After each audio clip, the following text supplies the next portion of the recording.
Raish, can you please mute the... Okay. So in the last class, we spoke about sorption, adsorption, and how that can play a role, an important role in determining how much contaminant gets transported, right? So we wrote an expression, a mass balance um, for contaminant transport, which includes advection and dispersion. That's what we already had. And then if you include the process of sorption or adsorption, we notice that the concentration of the contaminant in the control volume changes not only in the liquid phase in the water, but it also changes on the solid phase, right? So some of the soil particles now have attached to them uh, molecules of the contaminant that is present in the water, right? So that process is called adsorption, right? So when the particles of the contaminant get attached to the surface of the soil, we get this process called adsorption, which we refer to as sorption, the same thing, right? So when you write the mass balance now, you have this additional term included here, which is this uh, dou Cs by dou T, which is the concentration of the contaminant on the solid surface of the soil, right? Then rho B is the bulk density and N is the porosity and so on, right? So the equation has now been modified to include the concentration of the contaminant present on the solid surface as well, right? Now, what we did next was to try to use this idea called the isotherm, where where you try to find out what is the relationship between the concentration of the contaminant in the water and the concentration of contaminant on the soil surface. So what is done is uh, in in a lab setting, you have different concentrations of the contaminant in the water, and in those different beakers with different concentrations, we drop identical masses of soil sample into each of those, and then we measure the concentration on the soil sample and in the water after steady state is reached, right? When does steady state happen? Steady state happens when uh, the the solid surface of the soil sample is completely saturated with the uh, contaminant molecules, right? So when that happens, you reach some kind of a steady state, and at that steady state, let us say the concentrations on the soil sample are CS1 star, CS2 star, CS3 star, and so on, and the resulting concentration in the water is C1 star, C2 star, C3 star, and so on, right? Now, when you reach the steady state, then if we plot CS star, which is the concentration, the concentration on the solid, as a function of C star, which is the concentration in the water, in the aqueous phase, in the liquid phase, right, you get some kind of a straight line, and the slope of that straight line, we refer to it as KD, right? And KD is nothing but what is called the partitioning coefficient. Now, this relationship between the concentration on the solid and the concentration in the liquid, right? Concentration of the contaminant in the solid and concentration of the contaminant in the liquid phase, we have this simple relationship between the two. CS is simply KD, the partitioning coefficient, times C, right? Now we exploit this relationship that we developed, right? If you go back to the governing equation, we had a term dou Cs by dou T. Now using this relationship, you can remove that dou Cs and write it in terms of dou C, right? Dou C is the rate of change of dou C by dou T is the change of concentration in the liquid phase as a function of time, right? So we did that, and therefore when you do it, you get this new expression dou C by dou T plus rho B by N into KD times dou C by dou T equal to, the right hand side is the same as before, right? It's, you have the advection term and the dispersion term, right? Then you take dou C by dou T common, and then you get this 1 plus rho B into KD divided by N. This term that is in parenthesis is sometimes referred to by this simple, by a single letter R, instead of writing it as 1 plus rho B KD by N and all of that. You just write it as in one shot as R, which is sometimes referred to as the retardation factor. Now, this retardation factor what you can do is you can simply divide this equation by this retardation factor R, then you get dou C by dou T equal to minus Vx by R dou C by dou X plus D by R dou square C by dou X square. Now this equation is identical in form. In fact, you can go one step further. I'll write it in this corner. Right, we can go one step further and write it like this: dou C by dou T equal to minus Vx with, I'm going to modify it, just put a tilde on top. This little kind of S-shaped symbol is called tilde. So I've just written that here, plus D tilde dou square C by dou X square. Now this is the new equation that we have, where we have accounted for the retardation and we have suitably modified this Vx and D into Vx tilde and D tilde, where Vx tilde is nothing but Vx divided by R and D tilde is nothing but D divided by R, right? So this is basically in order to get an equation that looks exactly the same as our original advection dispersion equation, I get this new equation, right? So that is what retardation, this process of retardation does in terms of the impact on contaminant transport. Now, what has happened is this R value, if you look at the equation over here, it is 1 plus something, rho B into KD divided by N. Now, whatever that number will be, it's going to be a positive number. So you will have this R value has to be greater than 1, right? If R is 1, that means rho B into KD divided by N is 0. And rho B and N cannot be 0. Therefore, KD, the partitioning coefficient, is 0, which means there is no attraction of the contaminant particles to the soil surface. If the soil is not at all attracted to the contaminant molecules, then adsorption will not happen, right? Adsorption only happens when there is some force of attraction between the soil particles and the contaminant that's present in the water, right? If there is no attraction, then the partitioning coefficient is 0, and then this equation is the same as the original equation that we had, which is the advection dispersion equation. As soon as there is some value of this partitioning coefficient, you will get a term 1 plus something, so that R value will be greater than 1. Now, if R becomes greater than 1, what happens to Vx tilde and D tilde? Vx divided by R, if R is a value greater than 1, then Vx tilde will be less than Vx and D tilde will be less than D by R. So the impact is to decrease the advective velocity, right, and to decrease the dispersion coefficient, right? So that is the role that retardation plays on this in this process. Okay, so now if you want to have some kind of a physical interpretation of retardation, okay, I'm going to give you a simple example, right? So let us say I have some flow going from left to right. This is x direction. Okay, at the source, I'm introducing some concentration of the contaminant. Okay, so this is my contaminant that is being introduced with some concentration C naught. Okay, now let us assume that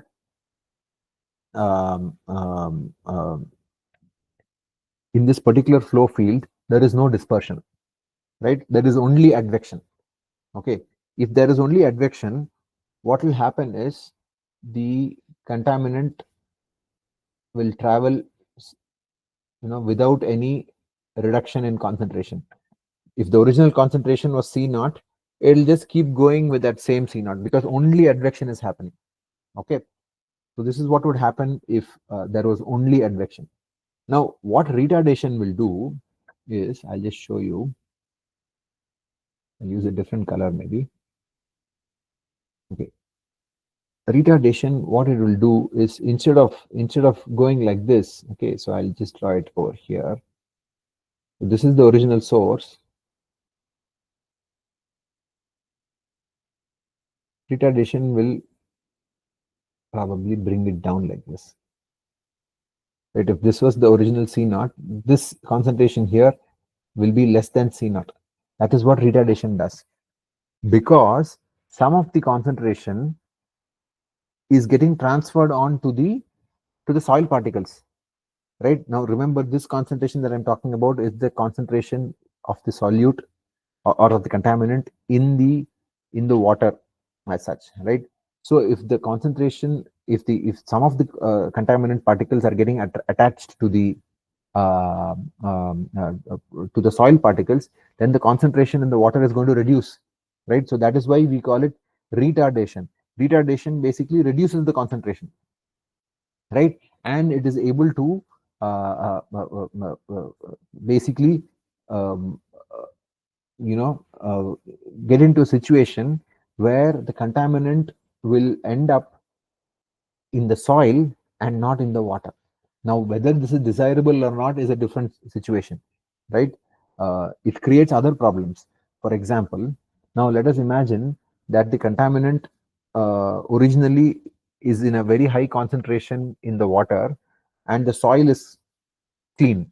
Okay, now when this contaminated water comes in contact with the clean soil, it will get attached to a portion of the soil and the contaminant concentration in the water will reduce. The water will keep moving, so the lesser concentration will keep moving forward, right?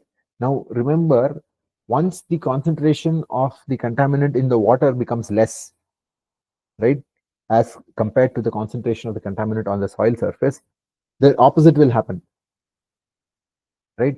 If the suppose suppose the soil is clean and the water is contaminated, and when the water moves past the soil, some of the contaminant will get transferred to the soil.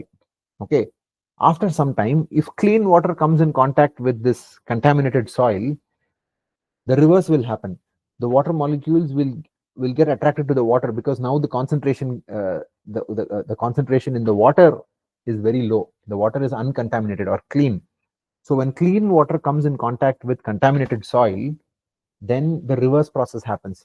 The molecules of the contaminant will get detached from the contaminant, sorry, this contaminated soil, and get attached to the or get mixed with the water. So therefore, what will happen is, if you are only looking at the concentration of the contaminant in the water, uh, initially it will look like the contamination is reducing, but as it gets more and more cleaned up, then the same contaminant will start getting released from the soil and it will come back again into the water. So you may notice that the contaminant doesn't go down as much. It'll again start increasing because now the contaminant is coming from the soil to the water. Initially, it was going from the water to the soil.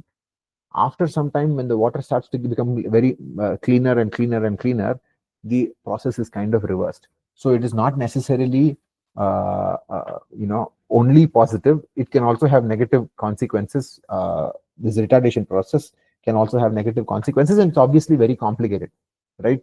So we have to really, when you want to clean up the contamination in underground, under the surface, under the land surface, it is very complicated because number one, you can't see the contaminant. Okay, all you can see is let's say you have a well.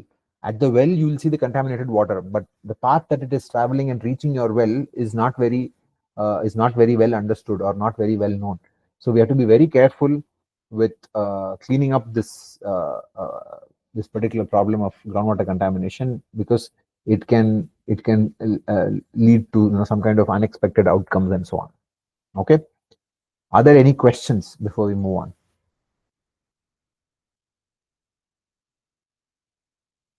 No questions? All right. Okay. So now I'll just show a comparison between so whatever we just spoke about. This is a comparison between when you include sorption and when you don't include sorption, right? So the blue line is showing the analytical solution without sorption, which means only advection and dispersion. The red line is showing advection, dispersion, and sorption included, right? As I said, the only thing that will change is Vx will become Vx divided by R and D will become D divided by R. So you'll get a new value of V and R. So you can use Vx tilde and D tilde. You can solve it identically, right? So if you look at this equation is exactly the same as the advection dispersion equation, right? The equation in this bottom over here. So all you have to do is, if you use Vx tilde and d tilde, you can solve it just like you would solve the dispersion advection dispersion equation. Okay, so this is what you get. Now look at the x-axis. The x-axis is the distance from the source, right? And the y-axis gives me the relative concentration at the source at x equal to 0. Source is at x equal to 0. At the source, concentration is C by C naught. The relative concentration is 1, which means it is equal to the source itself. I mean, source concentration itself. As you move away from the source, the concentration starts to decrease, right? It goes down, and then very far away from the source, it will probably go down to 0. Right now, this is a snapshot of time. This is after t equal to 4 years. Okay. Now, when you have the same for the same time t equal to 4 years, with sorption, the concentrations are all. You will notice that for any distance, at any distance, let's say you pick x equal to 10 meters, the concentration over here. Oops, sorry. Yeah, the concentration over here, let's say it's around 0.75, 75% of the source concentration. But with sorption, you will see that the concentration is around, what is it, 0.3. So it's around 75% versus 30% of the source concentration. So that is the impact that sorption is playing. It can significantly reduce the concentrations in the water. But like I said, it's not always clear that it can only have positive impacts. It can also have negative impacts, right? So if the water starts to get cleaner, then the contaminant gets reversed, right? So instead of going from the water to the soil, it goes from the soil to the water, which means the water is going to get contaminated again, even if the water is originally clean to begin with. Okay. Anyway, so that is the process of sorption or retardation, right? So now we use these two names sometimes interchangeably because it does slow down the contaminant transport, right? In a sense, because when V becomes V by tilde, sorry, V by R, when V becomes V tilde, which is V divided by R, where R is greater than 1, so that it's basically reducing the advective velocity in some sense. Okay, it's not actually reducing it. We just, you can think of it like that. Okay, that is why this name has come into vogue, which is retardation, which is the same as saying it's getting slowed down. The contaminant is getting slowed down. In some sense, it is. Okay, all right. So if there are no other questions, I'll just move on to the next. Are there any questions? Any hands going up? Let me see. No, I don't see any hands going up.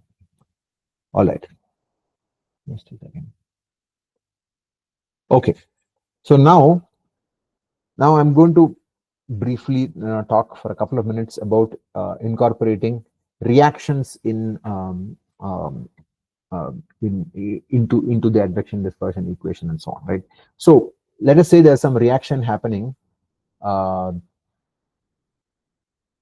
Change the color. Right? Let us say there's a reaction happening, right? So now in any reaction, you know that the reaction depends on the concentration of the reactants and the products, right? So if I have, when I say reaction, what I mean is the contaminant is traveling through the water. It is coming in contact with some other chemical that's already present in the water. And because of this, some reaction happens between the contaminant and the other substance that's present in the water. When these two come in contact, when they react, it produces some kind of a reaction which results in a product which may not be dangerous, right? So I might end up with a reduced concentration of my contaminant because it is reacting with some other substance, some other material that's present in the water and degrading into something that's not harmful. Okay.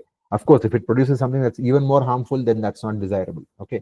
So, but the rate of the reaction, the rate of change of the concentration of that depends on the concentration of the contaminant, right? So if you must have studied in chemistry and so on, what is that, rate limiting reaction and so on. Okay, so this dc by dt, if I want to remove this proportionality sign, it will be minus Kr into C naught. And what is this Kr? Does anybody remember?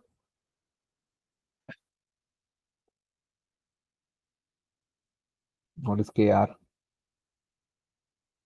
It is the reaction rate. It is the rate of the reaction, right? That's what determines. That is what determines how this, how the uh, concentration of this contaminant is going to change over time, right? This is what is included. Now, remember, this equation that I'm writing is imagining that the reaction is happening in a beaker. But in when you're talking about groundwater flow, there's flow happening, there's there's advection, there's dispersion, there's retardation, all of these are happening. Simultaneously, the concentration of the contaminant is also changing because of reactions.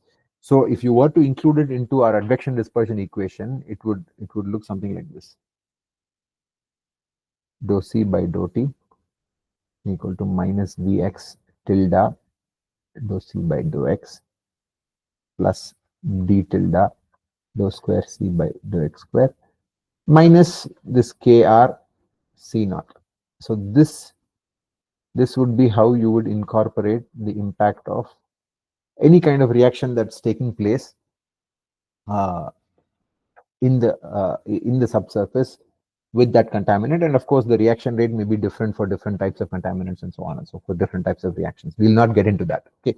So if you want to incorporate reactions, this is what you will do. You will just add one more term into that equation and then take care of it using this approach. Okay. All right. Now we are kind of getting to the very end of this module. So the very last thing that we will talk about in the context of groundwater quality and contaminant transport is saltwater intrusion. Okay. Now, when we talk about saltwater intrusion, something that you have to keep in mind is that saltwater intrusion is a naturally occurring phenomenon. Okay. It is not necessarily something that happens because of human intervention alone.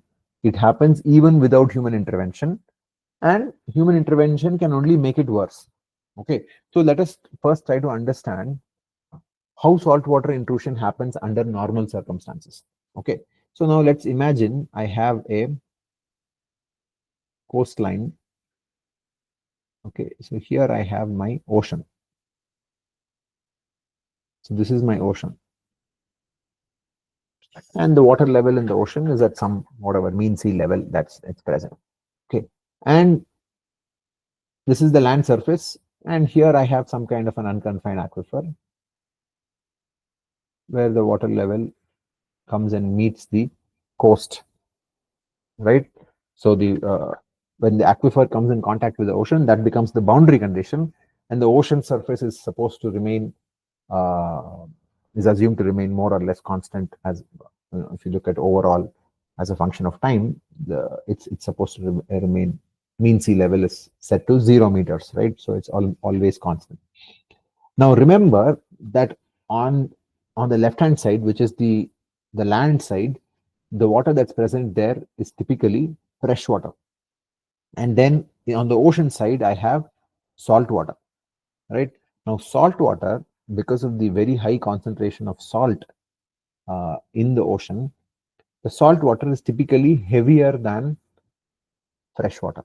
Okay, which means that if you think of two fluids in which one fluid is heavier than the other, what will happen?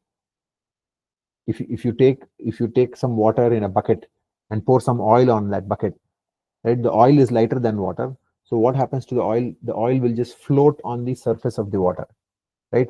Now in this case, I don't have two different fluids as such. Well, they're different in the sense that one is salt water and the other is fresh water, and the salt water happens to be heavier than the fresh water, and so therefore naturally the salt water will try to get under the fresh water because it's heavier, right? So what will happen is it will try to go under the fresh water, and I'm going to draw a dotted line, okay, which goes something like this, right? So under this dotted line, is fresh water, sorry, salt water, and above that dotted line is so-called fresh water. Now, I have drawn it as if it's a demarcated boundary, which is perfect. On this side is salt water, on the other side it's fresh water. But obviously, it will not be a perfect dividing line, because in reality, salt water and fresh water can mix a little bit. So there is a little bit of mixing happening along that line that I've drawn. Although I've drawn it as if it's one line, it's actually a zone of mixing, right? So there will be salt water on one side, there'll be fresh water on the other side, and in between there is a zone where there is uh, some kind of mixing happening. But for the purposes of our understanding, we will assume that there is a strict dividing line between the salt water and the fresh water. Okay, so now this, because of the shape that it takes, okay, so if you think of some kind of uh, this is kind of shaped like a, right, okay, that's a bad line, sorry, I'll erase that. It's shaped somewhat like a what is called a wedge. I'm trying to draw a horizontal line. Okay, so this portion is called a wedge. Okay, it's called a salt water wedge. Salt water wedge.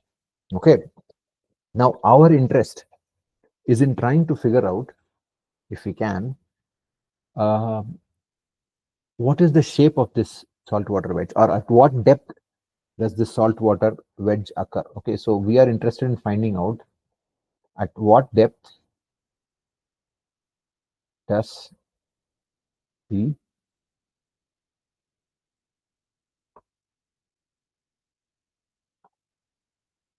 saltwater wedge occur. Okay, I want to know where it occurs, where the saltwater wedge occurs. So now, what I'm going to do is I will try and draw another color, maybe. Okay, I'll draw a line which is supposed to be at mean sea level. Okay, let's say this green line, let's say it is at mean sea level. Okay. Now imagine that I actually draw uh, an imaginary U-tube manometer. You must have done in your fluid mechanics the idea of a U-tube manometer. Okay, so let's say I have a U-tube manometer that goes something like this.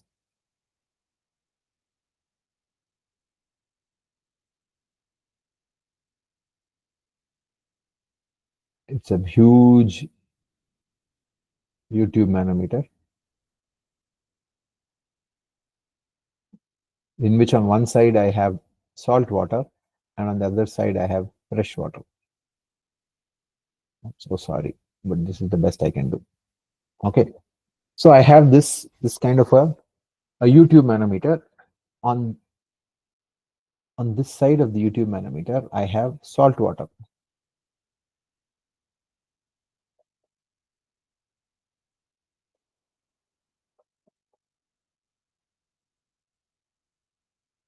Okay, here it's all salt water, and on the other side of that U-tube manometer, I have fresh water. Okay, so now let us say the height of the fresh water above mean sea level is h, and the height of this saltwater wedge below mean sea level is z. Okay, now the question is, at this particular point, right, if you pick any 2 points which are at the same elevation in a fluid, those 2 points will be at the same, anybody, 2 points at the same elevation in the same fluid will be at the same,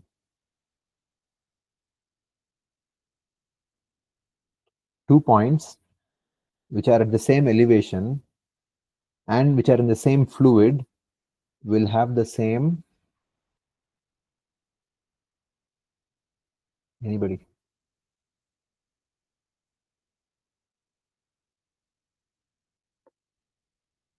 okay, anyway, let me say it. 2 points which are at the same elevation in the same fluid will be at the same pressure. Okay, so now we will pick a point here right at the interface Okay, and if you pick an identical point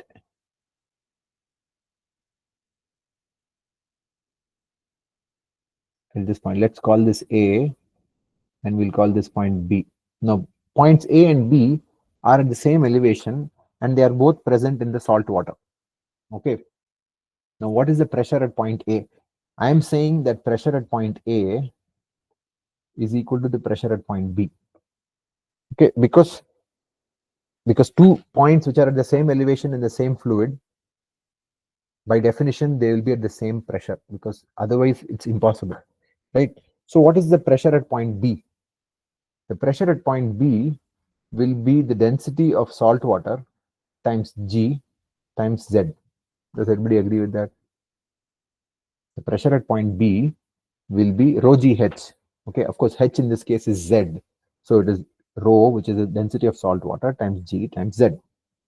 And the pressure at point A, now the point A is the interface between the salt water and the fresh water. So both the salt water and the fresh water must be exerting an equal and opposite pressure, right? And that therefore I have this wedge which is at equilibrium. If the pressure at that point from the salt water and the fresh water, if they are not equal and opposite, then that wedge would move. But because both the salt water and the fresh water are exerting this equal and opposite pressure at that elevation, that's why the wedge is not moving. It's stationary. It's at equilibrium, some kind of equilibrium. So therefore, I will write this as rho fresh water times G times H plus Z. Right. So this is just basic fluid mechanics that we know. Now, I know that the density of salt water is 1.025 grams per cc and rho F, density of fresh water, is 1 gram per cc. Right. This is based on lots of observed observations. We know that the density of seawater is about how many percent is that? 2.5 divided by 1. It's about 2.5% higher than the density of fresh water, right? So then if I put in these values 1.025 grams per cc and 1 gram per cc into this equation, we will get rid of the other terms. We'll have H equal to rho S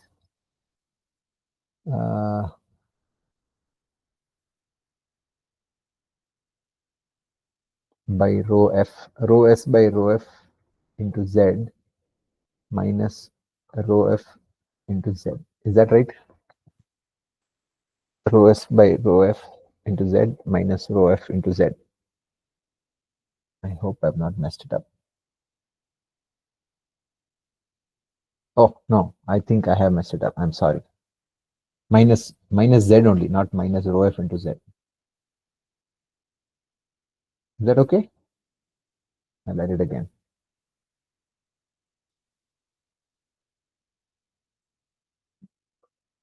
Rho S divided by rho F into Z minus Z. Yeah, now this is correct. This is correct. Right? So which means, can I say it like this? Z equal to H divided by rho S by rho F minus 1. Can I say that? I think I can. Which is, in other words, if you substitute this 1.025 and 1 into this, I'll get H divided by 0.025, which will give me Z is approximately 40 times H. This relationship is called the Ghyben, G-H-Y-B-E-N, Herzberg, H-E-R-Z-B-E-R-G relation. Now, what this is telling me is that if the water table is at a height h above the mean sea level, right? If I'm close to the coast, okay, if I drill a well and I notice that the water table is at a height h above the mean sea level, then the saltwater wedge will be 40 h below the mean sea level.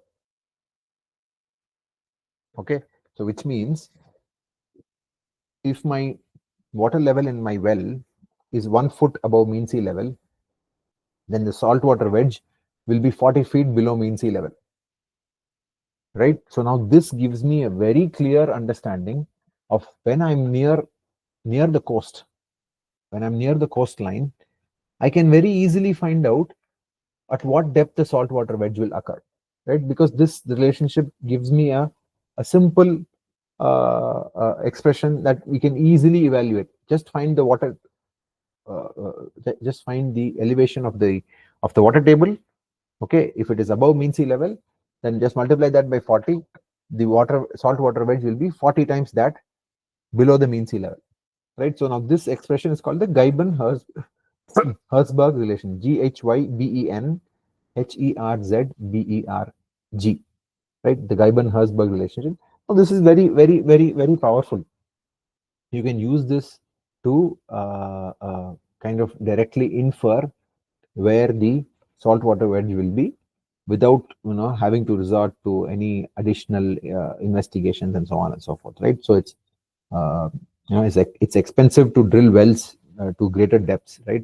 So naturally you want to, if you already have an analytical expression of where the uh, saltwater wedge will be, then it becomes easier for us to handle. Okay, now this is under natural conditions. Okay, so please keep in mind that this, I have not incorporated any additional impacts due to human behavior and so on. If I start pumping water, what happens to this saltwater wedge? Now that's a different story. Okay, but which means that this there is a problem that even under natural circumstances, if let's say that my land surface elevation is 10 feet uh, above the mean sea level, and if my water table is, let's say, 1 foot or 2 feet above mean sea level, then my saltwater wedge will be maybe 40, 50, 60 feet or maybe 80 feet below mean sea level. So that would be about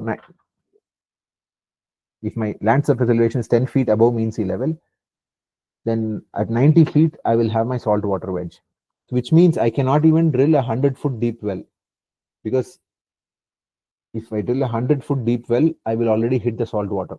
So I have to be very careful, right? But the good thing is that by virtue of this density difference between the salt water and the fresh water will always float on top of it. So I can, if I don't drill too deep, I can always remove these fresh water, like like scoop it up from the top of the salt water, and it will still not have a major impact on the saltwater wedge. So that's one of the advantages of this density difference between salt and fresh water. Okay, now, like I said, unfortunately though, human impacts can create some trouble. Okay, so now let's just visualize what would happen if there are some human impacts. Okay, so I have my ocean. Okay, and I have the water table, and I have my saltwater wedge under natural circumstances. Now, unfortunately, what happens is I start to see wells pumping out a lot of water. Okay, suppose I have a lot of wells which are all pumping out a lot of water, and what happens is the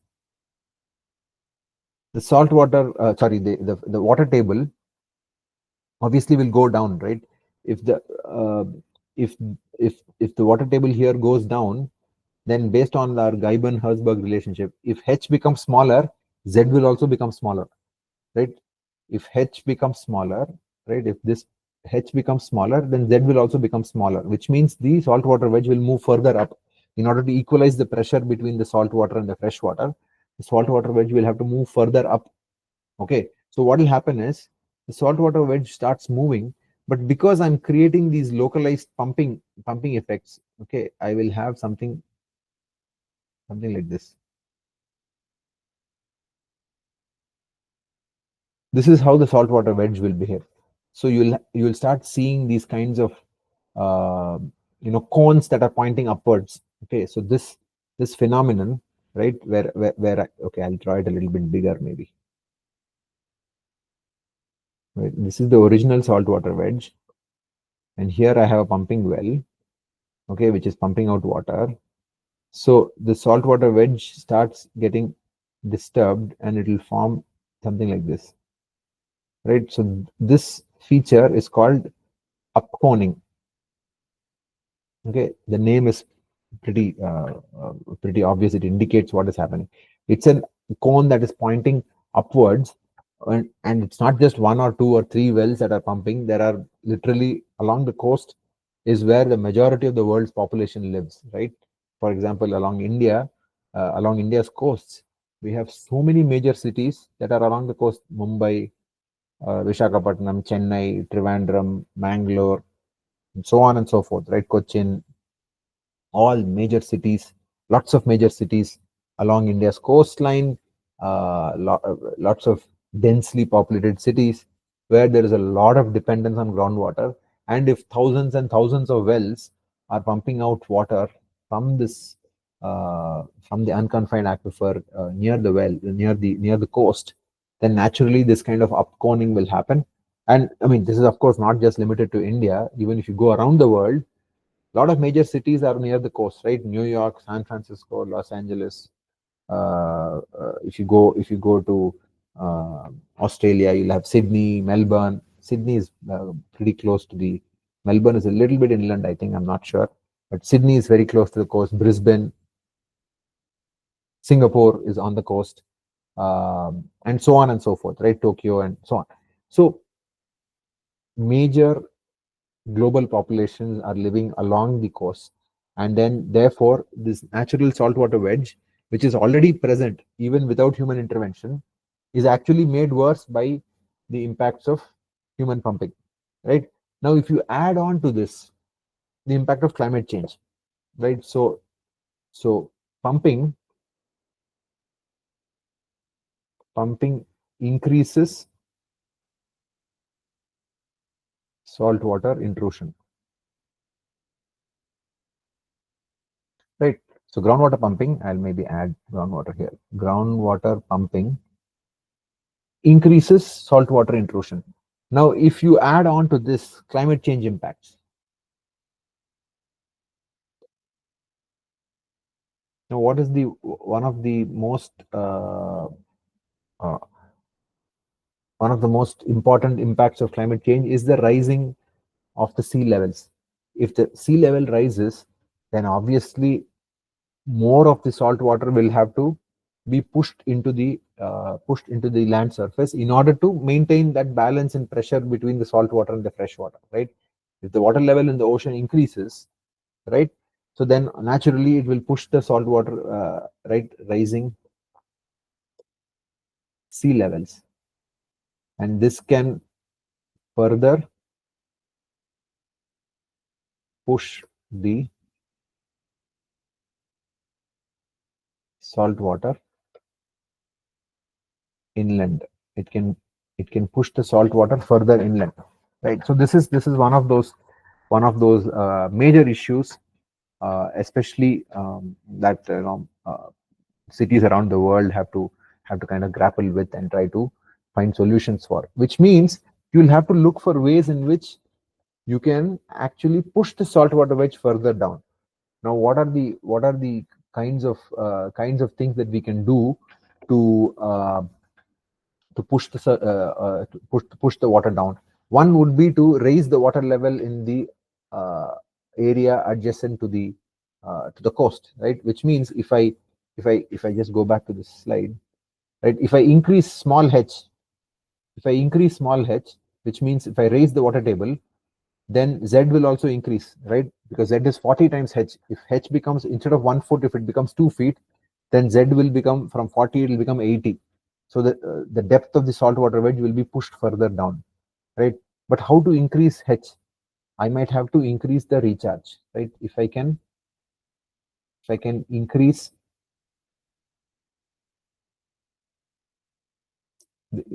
if you increase groundwater recharge into the aquifer, then that will raise the water levels in the shallow aquifer. And when that happens, it pushes the saltwater wedge down because there's more pressure on this side, which is pushing the saltwater down. More fresh water is required to push the saltwater down. Okay, of course, that is one way of handling it. Now, unfortunately, it's difficult because already the coastal areas with the urbanization, we've already made a lot of concrete or impervious surfaces on the along the coastline, right? So it becomes difficult to convert that into some kind of a pervious membranes which will allow the water to infiltrate into the aquifer and raise this water table along the coast. So that's a challenge. The other option would be to regulate groundwater pumping and to provide, probably provide centralized water supplies to especially most of these coastal cities, so that people stop depending on groundwater in the coast, in the urban areas near the coast, right? So which means our water systems have to be made much more reliable, such that they can definitely supply water to the entire population of the city, so that the city does not start depending on groundwater, right? So therefore it's a lot of careful planning has to go into this, so that as far as possible, especially near the coast, don't pump the groundwater out, okay? Because that can have all kinds of undesirable consequences. As far as possible, keep the groundwater under the ground, don't touch it, right? You can use it later on, if there is a dire need, then you use it, but don't use it as a first option, as a first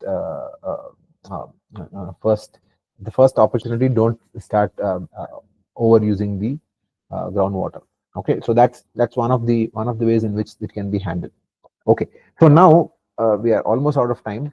So before I finish, I just have let us fix the date for the final project presentations. Is November 12th or 14th? Is it okay? November 12th is Wednesday and November 14th is Friday, I think. Do you prefer to do it on Wednesday, which is at the 9 o'clock slot, today's slot, or would you prefer to do it on Friday, which is the 12 o'clock slot, 12 to 1, and then if necessary, maybe we can just go a little bit over the time limit, maybe for 15-20 minutes. Which one would you prefer? Quickly. Or we can do it on a Saturday where there is on November 15th, maybe. So I suggest that you guys can get together. Maybe one of you can collect the opinions from all the other students and then quickly get back to me. We have to fix one either November 14th or November 12th or November 15th, which is a Saturday. That's also okay. So that we can wrap it up by that, and then the week after that the exams start, right? So we don't want to take it to the last week. Okay, so we'll try to wrap it up in the November 12, 14, 15, in those dates. These are the three options. Okay, thank you, Shekhar. So please consult with the BTech guys also. I don't know if any of them are in the classroom. Consult with them, and then we will uh, quickly finalize it. Okay, so we have about 2 weeks left to that. So I think it should be sufficient to get this done. Okay. All right. Thank you very much, everybody. Take care, and see you guys on Friday. Okay. Oh, now the video is on.